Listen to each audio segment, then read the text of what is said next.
Okay, before we go too deeply into this discussion, we need to have a little history lesson. We've touched on this already, but we need to explain it properly because it's a bit confusing. In the early 90s, Honda's mid-range sports bike was the old CBR650R. Originally known in the US as the Hurricane, the bike steadily evolved throughout the 90s and even used parts from Honda's flagship sports bike, the Fireblade. Then, in the late 90s, Honda thought, why not use the CBR engine in a new naked bike?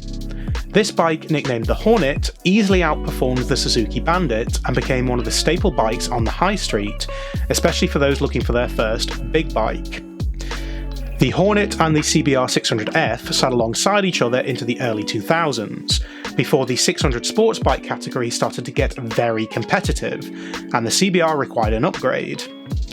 The 600R was slowly phased out in favour of a new CBR650R, standing for Race Replica, and it was a big upgrade. It was the bike to beat in the Supersport World Championship throughout the 2000s.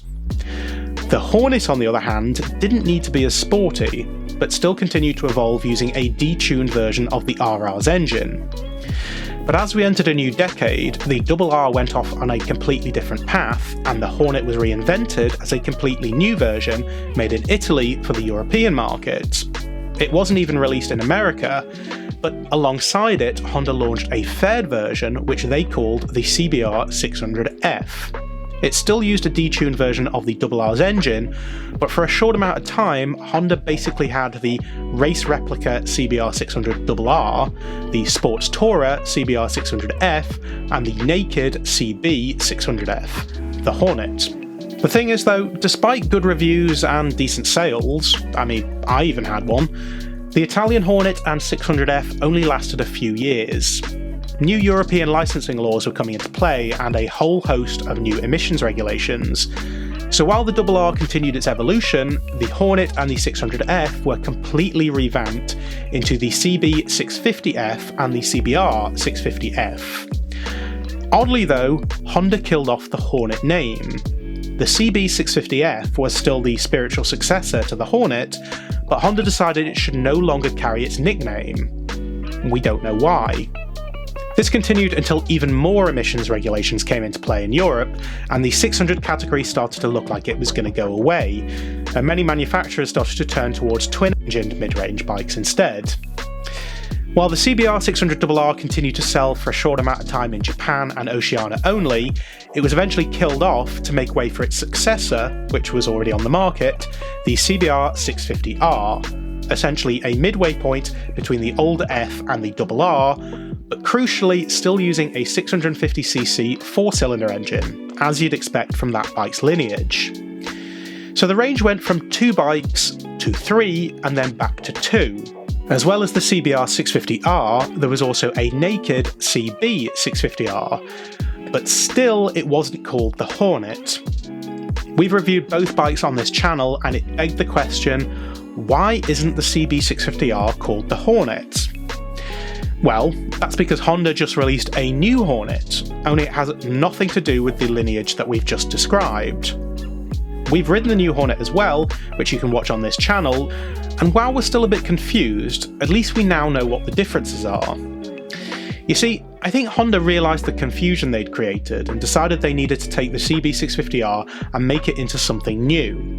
That's why, despite it being almost exactly the same formula as the Hornet used to be, they've made some cosmetic changes to give it its retro styling.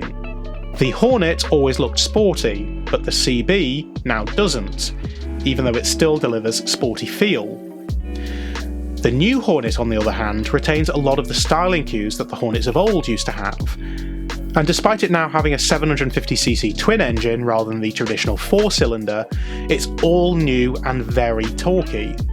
Plus you get a digitised dashboard and controls that are simplified versions of those that you'd find on the Fireblade. It has multiple rider modes, and the version that we rode also had options for a quick shifter and sports exhaust. As mentioned in the previous review, it was one of the biggest surprises of the year for me.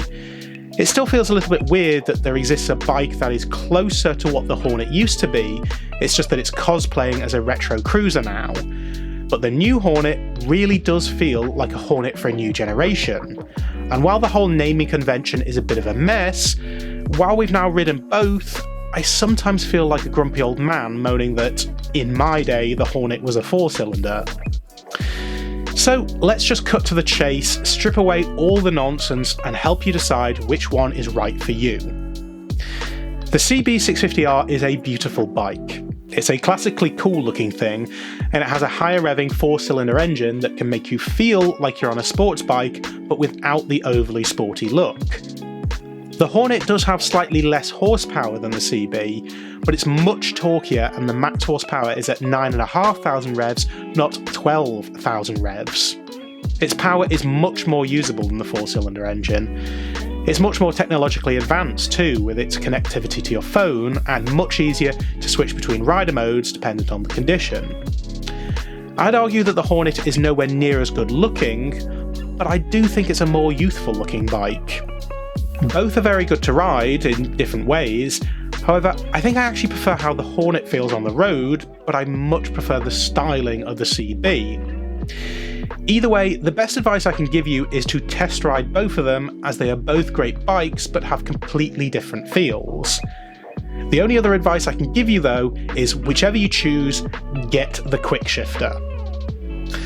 I hope that little summary was helpful. You can find both road tests on our channel, and we have plenty of other road tests for you as well.